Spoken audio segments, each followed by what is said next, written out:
കാലാംശത്തിലുമാണ് നമ്മൾ മുന്നോട്ട് പോയിക്കൊണ്ടിരിക്കുന്നത്.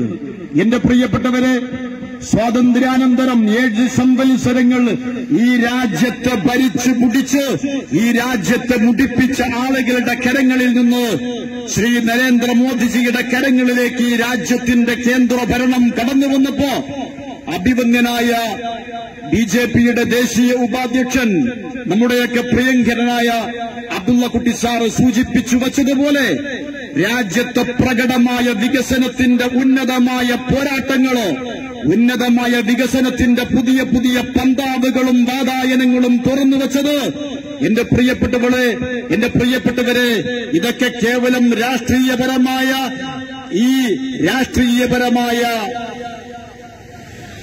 പല കാര്യങ്ങളും പ്രഖ്യാപിക്കലല്ല, അവകാശവാദങ്ങൾ ഉന്നയിക്കലല്ല, മറിച്ച് രാജ്യത്തെ പൌരന്മാർ അവരുടെ ദിനേനയെന്നോണം അവരുടെ ജീവിതത്തിൽ അവര് അനുഭവിക്കുന്ന ഉന്നതമായ അനുഭവങ്ങളാണ്.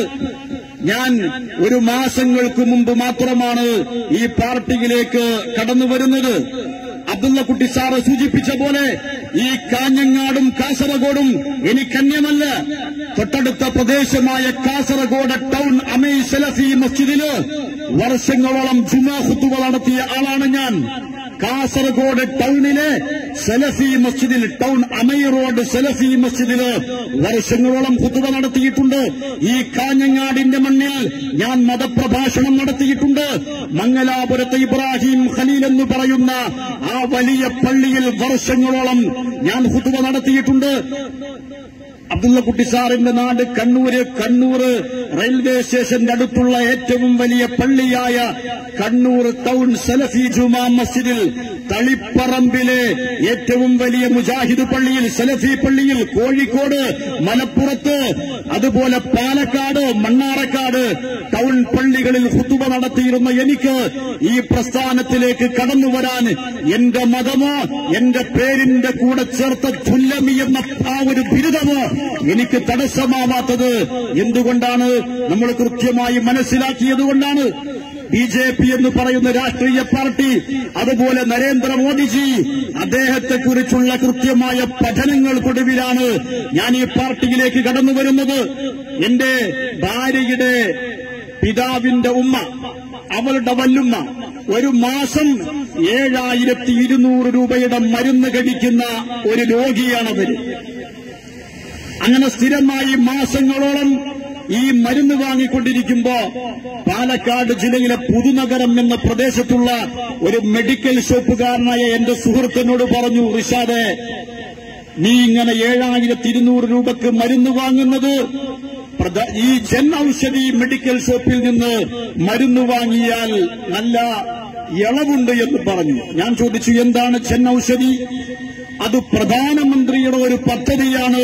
പാലക്കാട് സുൽത്താൻ പേട്ടിൽ ഇന്ന ടേണിംഗിൽ പ്രധാനമന്ത്രി ജൻ ഔഷധി എന്ന ഒരു മെഡിക്കൽ ഷോപ്പുണ്ട്, നീ അവിടെ പോയി മരുന്ന് വാങ്ങ്. ഞാൻ ഈ മരുന്ന് ഷീട്ടുമായി പ്രിസ്ക്രിപ്ഷനുമായി പാലക്കാട് സുൽത്താൻ പേട്ടിലെ പ്രധാനമന്ത്രി ജൻ ഔഷധി മെഡിക്കൽ ഷോപ്പിലേക്ക് ചെന്ന് ഈ ചീട്ട് കൊടുത്തു. എന്റെ വല്ലുമ്മാന്റെ മരുന്നൊരു മാസത്തിനുള്ള മരുന്ന് കയ്യിൽ തന്നു. 7200 രൂപ പാലക്കാട് പരശുറാം മെഡിക്കൽസിലും പാലക്കാട് പ്രീമിയർ മെഡിക്കൽസിലും കൊടുത്തിരുന്ന ഞാൻ 5000 രൂപ കയ്യിൽ പിടിച്ചു നിൽക്കുമ്പോ ആ മെഡിക്കൽ ഷോപ്പിലെ അവയുടെയുള്ള ജോലിക്കാരൻ എന്നോട് പറഞ്ഞു, 720 രൂപ, 720 അല്ല, 920 രൂപ, 920 രൂപ, 7200 മാസം മരുന്ന് വാങ്ങിയ എനിക്ക് അത് 920 രൂപക്ക് പ്രധാനമന്ത്രി ജൻ ഔഷധി മെഡിക്കൽ ഷോപ്പിൽ നിന്ന് മരുന്ന് കിട്ടിയപ്പോ പ്രധാനമന്ത്രിക്ക് നാട്ടിലുള്ള ജനങ്ങളോടുള്ള കരുണയും വാത്സല്യവും ആർദ്രതയും ആരെങ്കിലും പറഞ്ഞുണ്ടാക്കിയതല്ല, അതെന്റെ ബോധ്യമാണ്. അതാരെങ്കിലും പറഞ്ഞതല്ല. കഴിയുന്നുണ്ടോ? കഴിയുന്നില്ല. ഞാന് കഴിഞ്ഞ മാസം മലപ്പുറത്ത് അവിടെ കലക്ട്രേറ്റിന്റെ മുമ്പിൽ നമ്മുടെ പ്രിയങ്കരനായ ദേശീയ ഉപാധ്യക്ഷൻ AP അബ്ദുള്ളക്കുട്ടി സാറ് ഞങ്ങളെ ഈ പാർട്ടിയിലേക്ക് സ്വീകരിക്കുമ്പോ എന്റെ നാട്ടിൽ നിന്ന് അവിടെയുള്ള ഞങ്ങളുടെ സ്ഥാപനത്തിൽ ജോലി ചെയ്യുന്ന 3 ആസാമി യുവാക്കള് എന്റെ കൂടെ മലപ്പുറത്തെ BJPയുടെ പരിപാടിക്ക് വന്നിരുന്നു. ഞാൻ ആദ്യമായിട്ട് BJPയുടെ മീറ്റിംഗിൽ വന്നപ്പോ നമ്മളൊന്നിങ്ങനെ കുറച്ച് അകന്ന് മാറി നിൽക്കുകയാണ്. എന്നാൽ ഈ 3 ആസാമി യുവാക്കള് ആ സ്റ്റേജിലേക്ക് കടന്നു വരുന്നു. അവര് റിബണെടുത്ത് അത് ഷാളെടുത്ത് കഴുത്തിലണിയുന്നു.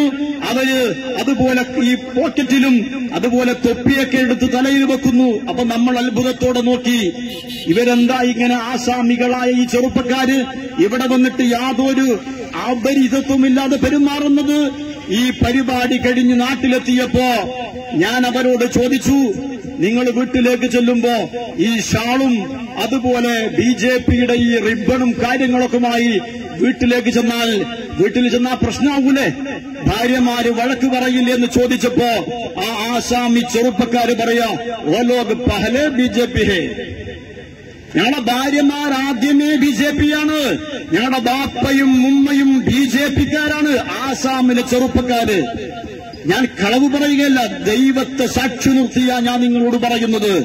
ഈ 3 ചെറുപ്പക്കാര് സോനു, അതുപോലെ സക്കീർ, ജൗഹർ അലി, ഈ 3 ചെറുപ്പക്കാർക്ക് 3 മാസങ്ങൾക്ക് മുമ്പ് ആസാമിലെ BJP ഗവൺമെന്റ് അവർക്ക് വീടുണ്ടാക്കാൻ സഹായത്തിന് വേണ്ടി 2 ലക്ഷം രൂപ ഗവൺമെന്റ് അവർക്ക് വീടിന് വേണ്ടി ധനം അനുവദിച്ചത് വാങ്ങാൻ വേണ്ടി പോയത് എന്റെ ബോധ്യമാണ്. എന്താ കേരളത്തിലെ അവസ്ഥ?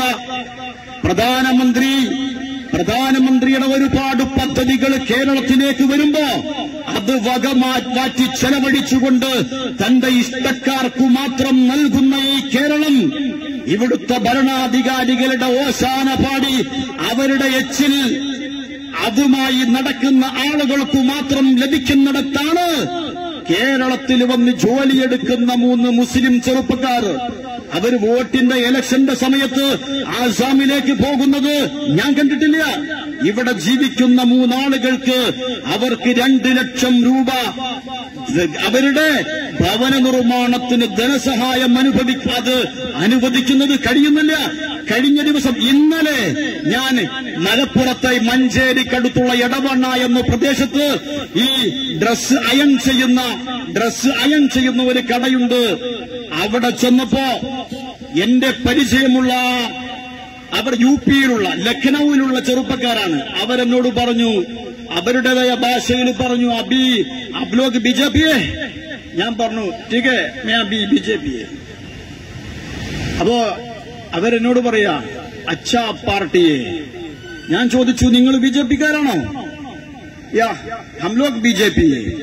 ഇത് എവിടുത്തുകാരാണ്?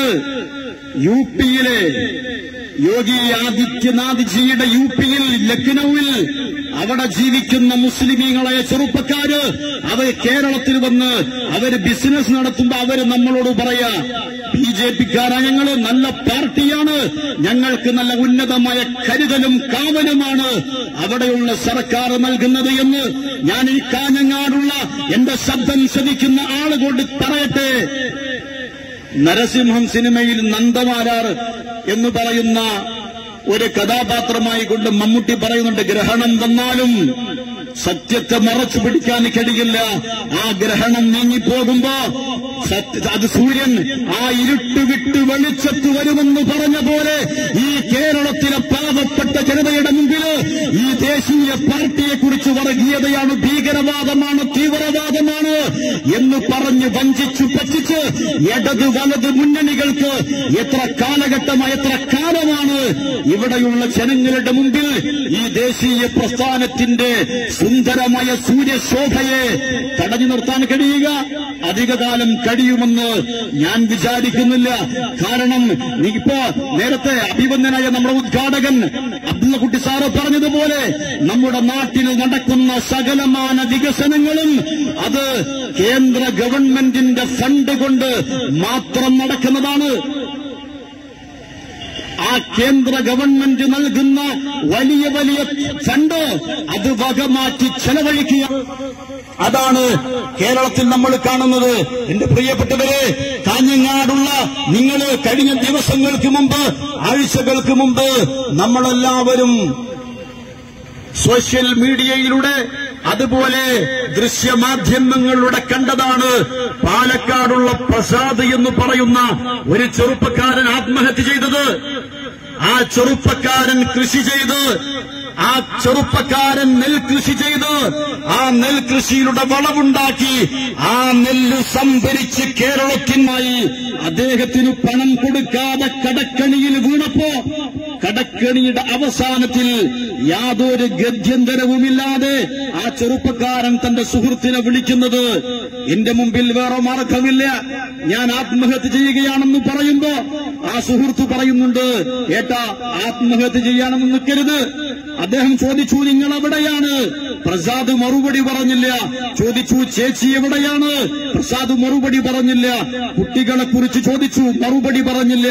അവസാനം നമ്മൾ കണ്ടത്, എന്റെ മുമ്പിൽ വേറെ മാർഗമില്ല എന്ന് പറഞ്ഞ് ആ കർഷകൻ ആത്മഹത്യ ചെയ്തപ്പോ, കുട്ടനാട്ടിലെ പാവപ്പെട്ട കർഷകർ ആത്മഹത്യ ചെയ്യുമ്പോ അവരുടെ കാര്യം കഴിഞ്ഞ ദിവസങ്ങൾക്ക് മുമ്പ് ജയസൂര്യ എന്ന് പറയുന്ന ഒരു സിനിമാ നടൻ മന്ത്രിമാരെ വേദിയിൽ കിട്ടിയപ്പോ ജയസൂര്യ പറഞ്ഞു, കേരളത്തിലെ ഗവൺമെന്റ് പാവപ്പെട്ട ഈ നാട്ടിലെ കർഷകരെ, ഈ രാജ്യത്തിന്റെ നാടിന്റെ നട്ടെല്ലായ ഇവിടെയുള്ള ആളുകൾ കന്നം കൊടുക്കുന്ന ഈ പാവപ്പെട്ട കർഷകരെ പരിഗണിക്കണം, അവർക്ക് അവരുടെ കൃഷിക്കുള്ള വേതനം കൊടുക്കണം എന്ന് പറഞ്ഞപ്പോ കേരളത്തിന്റെ ഏറ്റവും കഴിവുകെട്ട കൃഷിമന്ത്രിയായ, ഭക്ഷ്യവകുപ്പ് മന്ത്രിയായ കഴിവുകെട്ടവൻ അയാൾ പറയാണ്, ഞങ്ങൾ ഇവരെ വേണ്ട പോലെ പരിഗണിക്കുന്നുണ്ട്, ഇനി ഇവരെ കൊണ്ട് പറ്റുന്നില്ല എങ്കിൽ ഞങ്ങൾ തമിഴ്നാട്ടിൽ നിന്ന് അരി കൊണ്ടുവരുമെന്ന് പറഞ്ഞ് ഈ കേരളത്തിലെ പാവപ്പെട്ട കർഷകന്റെ മുഖത്തടിക്കുന്ന, മുഖത്തേക്ക് കാർക്കിച്ചു തുപ്പുന്ന ഈ എരണം കെട്ട മന്ത്രിമാരെ എത്ര കാലമാണ് നമ്മൾ അവരെയൊക്കെ വകവെച്ചു കൊടുക്കേണ്ടത്?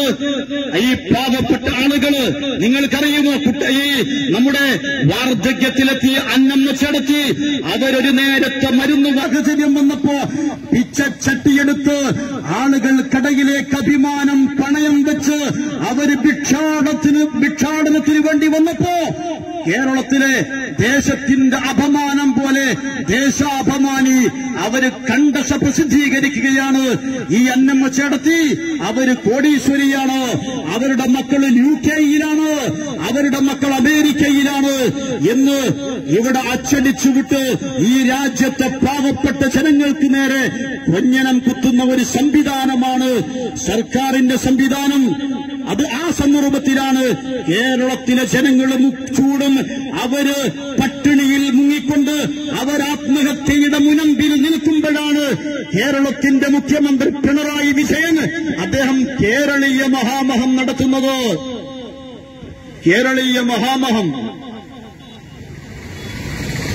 പാവപ്പെട്ട ആളുകള് പട്ടിണിയിൽ മുങ്ങിയപ്പോ 27 കോടി ചെലവഴിച്ച് കേരളീയ മഹാമഹം. ആ കേരളീയ മഹാമഹം കൊണ്ട് തീർന്നില്ല. എന്നിട്ട് ഇപ്പോഴെന്താ പരിപാടി?